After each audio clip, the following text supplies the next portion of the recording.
Hi dear students, ഇന്ന് നമ്മൾ നോക്കാൻ പോകുന്ന ക്വസ്റ്റ്യൻ ഏരിയ ഓഫ് ട്രയാങ്കിൾ എന്ന് പറയുന്ന ഒരു ക്വസ്റ്റ്യൻ ആണ്. അതിനുശേഷം ആംഗിൾ ഓഫ് എലിവേഷനും ഡിപ്രഷനും നോക്കാം. ഏരിയ ഓഫ് ട്രയാങ്കിൾ ഇമ്പോർട്ടൻ്റ് ആയ ഒരു ക്വസ്റ്റ്യൻ ആണ്. നമ്മൾ യൂസ് ചെയ്ത സൈന് കോസ് ടാൻ ഉപയോഗിച്ചിട്ട് തന്നെ നമുക്ക് ചെയ്യാൻ പറ്റും. എന്നാലും മറ്റൊരു മെത്തേഡും കൂടി പറഞ്ഞുതരാം. ഏരിയ ഓഫ് ട്രയാങ്കിൾ എങ്ങനെ കാണാം? ആദ്യം ഒരു അക്യൂട്ട് ആംഗിൾസ് ഉള്ള ട്രയാങ്കിൾസിന്റെ ഏരിയ എങ്ങനെ കാണാം എന്നുള്ളത് നോക്കാം. അക്യൂട്ട് ആംഗിൾ എന്ന് പറഞ്ഞാൽ ലെസ് ദാൻ 90 ആയിരിക്കണം എല്ലാ ആംഗിൾസും. ലെസ് ദാൻ 90 ആവുമ്പോൾ അക്യൂട്ട് ട്രയാങ്കിൾ ആണത്. ഈ ട്രയാങ്കിളിന് ഞാനൊരു പേര് കൊടുത്തു, triangle A B C. Angle എക്ക് ഓപ്പോസിറ്റിലുള്ള സൈഡ് സ്മോൾ ലെറ്റർ എ എന്നുകൊണ്ട് ഡിനോട്ട് ചെയ്യാം. അതായത് ബി സിന്റെ ലെങ്ത് ആണ് എ. ആംഗിൾ സിക്ക് ഓപ്പോസിറ്റിലുള്ള side small letter C, A B എന്ന സൈഡിന്റെ ലെങ്ത് ആണ് സി. ആംഗിൾ ബിക്ക് ഓപ്പോസിറ്റ് സ്മോൾ ലെറ്റർ ബി എന്ന് ഡിനോട്ട് ചെയ്തു ഞാൻ. ഇനി രണ്ട് സൈഡ്സും അതിൻ്റെ ഇന്നർ ആംഗിളും തന്നു കഴിഞ്ഞാൽ നമ്മൾ എങ്ങനെ ഏരിയ കണ്ടുപിടിക്കും? Two sides and their inner angle, two sides and their inner angle, two sides and their inner angle തന്നു കഴിഞ്ഞാൽ നമുക്ക് എങ്ങനെ ഏരിയ കണ്ടുപിടിക്കാം? നോക്കിക്കോളൂ equation.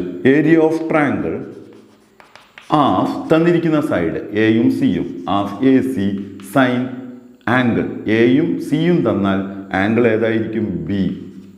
Of A B of A B sine C, of B C sine B C തന്നാൽ sine A, അതിൻ്റെ inner angle. ഇനി ട്രയാങ്കിളുടെ ഒരു ആംഗിൾ ഒബ്റ്റ്യൂസ് ആണെങ്കിലോ, ഗ്രേറ്റർ ദാൻ 90 ആണെങ്കിൽ നമ്മൾ എങ്ങനെ ഏരിയ കണ്ടുപിടിക്കും? ഈ ട്രയാങ്കിളിന് ഞാനൊരു പേര് കൊടുത്തു, എ ബി സി. ആംഗിൾ എക്ക് ഓപ്പോസിറ്റ് സ്മോൾ എ, ആംഗിൾ സിക്ക് ഓപ്പോസിറ്റ് സ്മോൾ സി, ആംഗിൾ ബിക്ക് ഓപ്പോസിറ്റ് സ്മോൾ ബി. എന്നിട്ട് ഏരിയ കാണാൻ നമ്മൾ എന്ത് ചെയ്യാൻ നോക്കിക്കോളൂ. ഏരിയ ഓഫ് ട്രയാങ്കിൾ എ എന്ന സൈഡും സി എന്ന സൈഡും ഉപയോഗിച്ച് ഞാൻ ഇക്വേഷൻ എഴുതണം. നോക്കിക്കോളൂ. Half A C sine 180 minus തന്നിരിക്കുന്ന ആംഗിൾ ബി. ഇപ്പം ഞാൻ പിക്ചർ വരച്ചത് ബി ആണ് ഒബ്റ്റ്യൂസ് ആംഗിൾ. ഇനി എ ആണ് എങ്കിൽ നിങ്ങൾ എങ്ങനെ എഴുതും? Half B C sine 180 minus A. ഇനി സി എന്ന ആംഗിൾ ആണ് ഒബ്റ്റ്യൂസ് ആംഗിൾ എങ്കിൽ half A B sine 180 minus C. Area of triangle കാണാനുള്ള ഇക്വേഷൻസ് ആണ് ഞാൻ പറഞ്ഞത്. ട്രിഗ്നോമെട്രി ഉപയോഗിച്ച് ചെയ്യാനാണെങ്കിൽ സൈൻ കോസ് ടാൻ നിങ്ങൾക്ക് ടേബിളിൽ തന്നിട്ട് ഏരിയ കാണാൻ പറയുകയാണെങ്കിൽ നിങ്ങൾ ഈ ഇക്വേഷൻ ഉപയോഗിക്കണം. ഇനി ഞാൻ ഒരു അക്യൂട്ട് ട്രയാങ്കിളും ഒരു ഒബ്റ്റ്യൂസ് ട്രയാങ്കിളും വെച്ചിട്ടുള്ള ഏരിയ കാണാനുള്ള ഇക്വേഷൻ ഒരു എക്സാമ്പിൾ ആണ് പറയുന്നത്. Example 1. Two sides of a triangle 6 cm and 8 cm. Text ബുക്കിലുള്ള ഒരു ക്വസ്റ്റ്യൻ ആണ്. And it's inner angle, two sides 6 cm and 8 cm and their inner angle 40 degree. Find its area എന്ന് പറയുന്നതോടൊപ്പം തന്നെ പറയുന്നുണ്ട് change the angle 40 into 140 degree and find its area. അതായത് ഈ 40 degree angle മാറ്റിയിട്ട് 140 degree ആക്കുക. അതായത് സൈഡ്സ് മാറ്റമില്ല, സൈഡ്സ് ചേഞ്ച് ചെയ്യുന്നില്ല. 6 സെൻറ്റിമീറ്ററും 8 സെൻറ്റിമീറ്ററും 6 സെൻറ്റിമീറ്ററും 8 സെൻറ്റിമീറ്ററും സൈഡ്സ് ആംഗിൾ 140 ആയിട്ട് ഏരിയ എങ്ങനെ കണ്ടുപിടിക്കും എന്നുള്ളതാണ് ക്വസ്റ്റ്യൻ. നമുക്ക് ചെയ്തു നോക്കാം. ഞാൻ ഈ ട്രയാങ്കിളിന് ഒരു പേര് കൊടുത്തു, എ ബി സി. ആംഗിൾ എക്ക് ഓപ്പോസിറ്റുള്ള സൈഡ് സ്മോൾ എ, ആംഗിൾ സിക്ക് ഓപ്പോസിറ്റുള്ള side small c and B എന്ന ആംഗിളാണ് നമുക്ക് തന്നിട്ടുള്ളത്. ഏരിയ കണ്ടുപിടിക്കാൻ ഞാൻ ഇവിടെ ഏത് ഇക്വേഷൻ അപ്ലൈ ചെയ്യണം? ഹാഫ് തന്നിരിക്കുന്ന സൈഡ്സ് ഏതാ? എയും സിയും. ഹാഫ് എ സി സൈൻ തന്ന angle B, half A C sine B. Half into a തന്ന side 6 into c 8 into sine B angle 40 degree. 6ൽ 2 3 times, 1 into 3 3, 3 into 8 24 into sine 40ൻ്റെ value 0.64. 64ഉം 24ഉം ഇൻറ്റു ചെയ്യുന്നു. 64ഉം 24 ഇൻറ്റു ചെയ്താൽ 16, 24 + 1 25, 8 12, 6 13, റിമൈൻഡർ 1 5 1, 1536. 2 പ്ലേസ് ഡെസിമൽ ഇടുമ്പോൾ 15.36 cm² or square centimetre area നമുക്ക് കിട്ടി. ഇത് നമുക്ക് മറ്റൊരു മെത്തേഡ് ഉപയോഗിച്ച് ചെയ്യാം. ഈ ഇക്വേഷൻ അറിയാത്തൊരാൾക്ക് ഏത് മെത്തേഡ് ഉപയോഗിക്കാം? നോക്കൂ, ഒരു പെർപെൻഡിക്കുലർ വരച്ചു.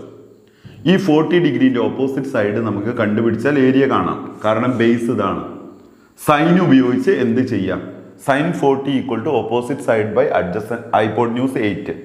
അങ്ങനെ സൈൻ ഉപയോഗിച്ച് വേണമെങ്കിൽ ഇത് കണ്ട് നമ്മളെ സാധാരണ ഇക്വേഷൻ ഉപയോഗിച്ച് കാണാം, അല്ല എങ്കിൽ ഇത് അപ്ലൈ ചെയ്യുക.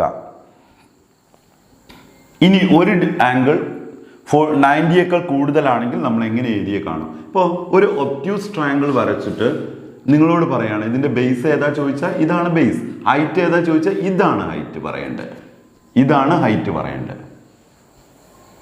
അപ്പോൾ ഈ ട്രയാങ്കിളിന്റെ ഏരിയ കാണാൻ പോവുകയാണ്. എ ബി സി, ആംഗിൾ എക്ക് ഓപ്പോസിറ്റ് സ്മോൾ എ, ആംഗിൾ സിക്ക് opposite small C, angle B 140 degree. Area കണ്ടുപിടിക്കാൻ ഹാഫ് തന്നിരിക്കുന്ന side A C, half A C sine 180 minus B കൊടുക്കണം. 180 minus B, half into A 6c 8 into sine 180 minus 140, 180 minus B angle 140 അല്ലേ, half into 6 into 8 into sine 180 140 പോയാൽ 40 degree. 6ൽ 2 3, 1 into 3 3, 3 into 8 24 into sine 40ൻ്റെ value 0.64. നോക്കൂ, ഇവിടെ എത്തുമ്പോൾ നിങ്ങൾക്ക് മനസ്സിലാവും രണ്ട് ട്രയാങ്കിളുടെ ഏരിയ ഒരുപോലെയാവോ? ആണ്. ഇതാണ് കാരണം, ഹൈറ്റ് രണ്ടിനും ഒരുപോലെ കിട്ടുന്നു. നമുക്ക് ഷേപ്പിൽ വ്യത്യാസമുണ്ട്, പക്ഷേ ഏരിയ രണ്ടിനും സെയിമാണ്. ഒന്നിന് 40 ഡിഗ്രി, ഒന്നിന് 140 ഡിഗ്രി. അത് ഞാൻ പാരലലോഗ്രാം ഒക്കെ പറയുകയാണെങ്കിൽ, റോംബസ് ഒക്കെ പറയുകയാണെങ്കിൽ, ഒന്ന് ഈ ട്രയാങ്കിൾ ഒന്ന് ഈ ട്രയാങ്കിൾ സെയിം ഏരിയ, നമ്മൾ 9th പഠിച്ചിട്ടുണ്ട്. ഈ രണ്ട് ട്രയാങ്കിളിൻ്റെ ഏരിയ സെയിം ആയിരിക്കും. അതുപോലെയാണ് ഇത് വന്നിട്ടുള്ളത്. ഇനി ഇൻറ്റു ചെയ്യേണ്ട ആവശ്യമില്ല എന്ന് കരുതുന്നു. സെയിം ആൻസർ അല്ലേ, 24 ഇൻറ്റു 0.64 അതന്നെയല്ലേ വന്നത്. 24 ഇൻറ്റു 0.64 15.36 സ്ക്വയർ സെൻറ്റിമീറ്റർ ആണ് ഈ ട്രയാങ്കിളിൻ്റെ ഏരിയ കിട്ടുന്നത്. അപ്പോൾ നമ്മൾ ഇന്ന് കണ്ടത് എന്താണ്? ഏരിയ ഓഫ് ട്രയാങ്കിൾ ചെയ്ത് നോക്കണം. ഇമ്പോർട്ടൻ്റ് ആണ്, എക്സാമിന് ചോദിക്കാറുള്ള ക്വസ്റ്റ്യൻ ആണ്.